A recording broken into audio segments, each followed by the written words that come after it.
I'm Earl Stewart. I welcome you to Earl Stewart on Cars Mystery Shopping Report.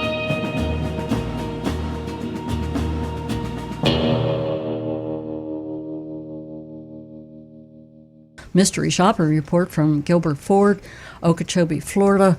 Well, for those of you who don't know where Okeechobee is an Indian name. I believe it's Seminole. And there's a town called Okeechobee, and there's a huge lake, one of the largest freshwater lakes anywhere in South Florida, called Lake Okeechobee.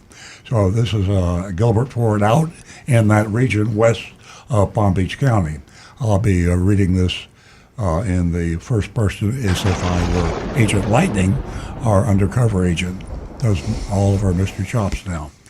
I arrived mid-afternoon on Friday, was greeted by a sales associate named Angela. I let her know I was looking for a truck for my son, just doing a little pre-shopping before he gets in from working on the road next week. We're interested in a 2024 Ford F-250 4x4.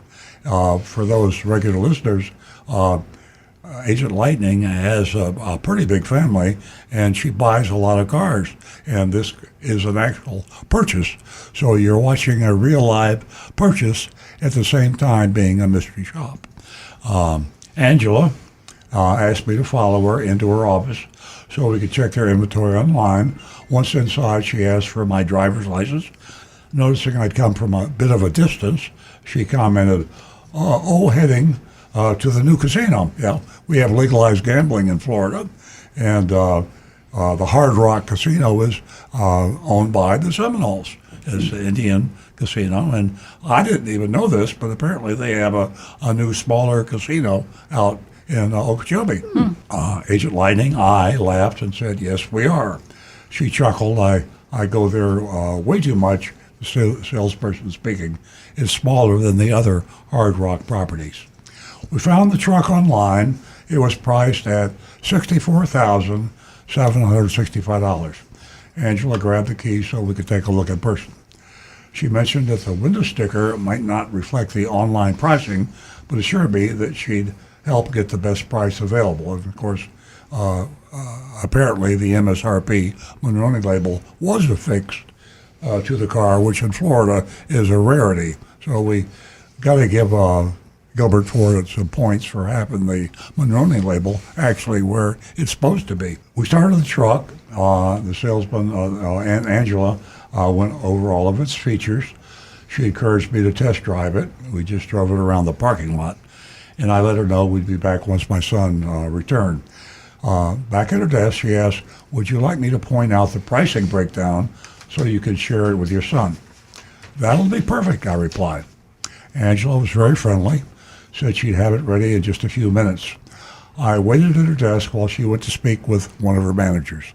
As promised, she returned shortly with the paperwork, and as you all know, probably, this is the way cars are sold. It's almost like a game. The salesperson pretends to be on your side, and the sales manager is the enemy, and you and the salesperson gang up against the salesperson to drive the price down, which is almost comical if it weren't true, and that's the way cars are being sold. They took $6,000 off the MSRP, which was $70,765. Then they added $799 for Line-X, which is a junk fee. Actually, it's a dealer-installed accessory, and I didn't ask about it. I checked on that, what it said. It's a bed liner, a spray-in bed liner. Bed liner, yeah. So it's a dealer-installed accessory. So they bought the bed liner, and they installed it for far less than the $799 they want to charge for that. And then they added a pure junk fee, $899, and they called theirs a dock fee. The selling price was, with everything, was $66,653, and the price was $1,888 more than the advertised figure once taxes and fees were included. And by the way, that's illegal because the law is that the advertised price, this is Florida law, the advertised price must be the price that you can buy the vehicle for and drive it home, adding only government fees, which are sales tax and license plate. but they don't adhere to the Florida law, nor does any car dealer I know of in Florida. They all just kind of ignore it, and the government doesn't seem to care. Attorney generals don't care. Let the dealers do what they want. She let me know, and this is back to Angela, the salesperson, she let me know they might even be able to do better once my son is here and ready to buy. I thanked her for her time, as if that bit of dangled bait was just fine, and she wished me good luck at the casino that evening. As I was walking out, a Jeep Wrangler sitting on the lot caught my eye. The window sticker had a QR code, so I scanned it and saw it was a 2015 model with only 63,000 miles, very low mileage for a 15 model, 2015. 10-year-old car, yeah. Yeah. They were asking $19,489 on the sticker, but only $18,489 online. I walked back inside and asked Angela, would you mind grabbing the keys for that Jeep? Of course not, she said, returning a few minutes later with the keys. She told me that just been brought out to the lot that morning. The Carfax report showed it was a one-owner vehicle with no reported accidents.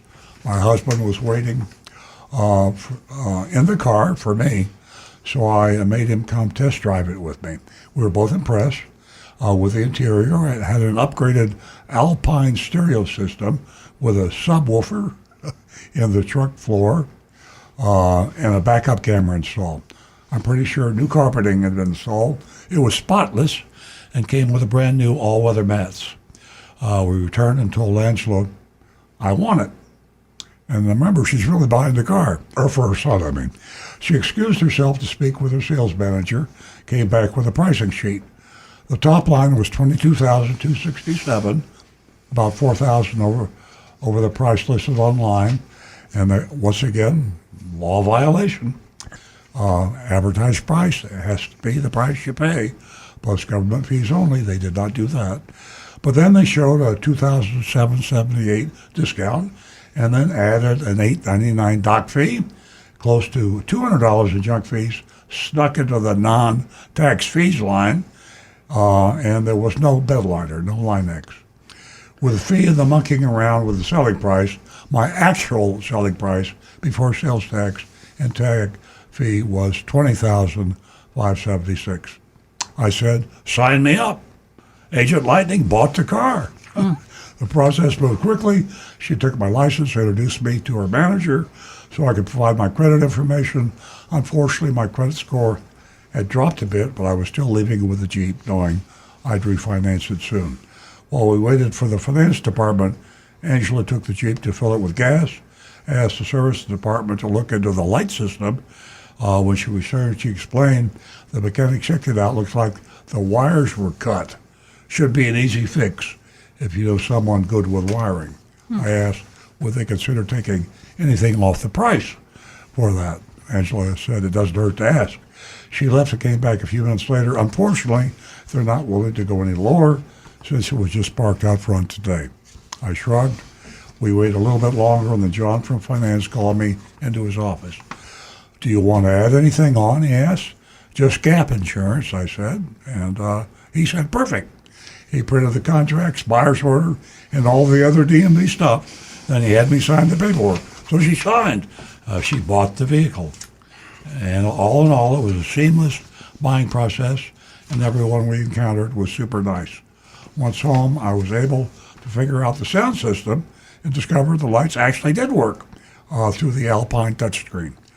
So there is a real-life, actual purchase that we put under the category of a mystery shopping report, and you get to vote.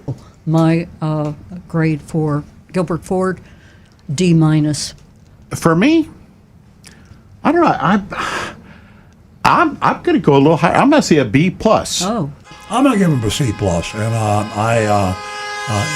it's not a South Florida store, but you buy the car from the factory, then you resell it to the customer.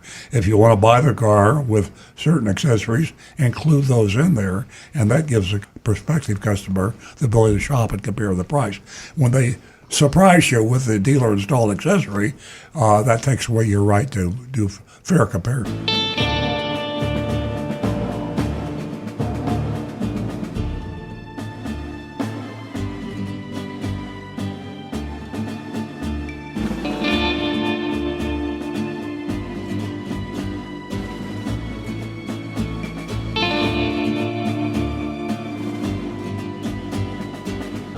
Hi, this is Earl Stewart. Thank you for watching this video. If you would like to be notified of new videos that we post to our YouTube channel, simply click on the subscribe button and the bell icon in the lower right-hand side of the screen.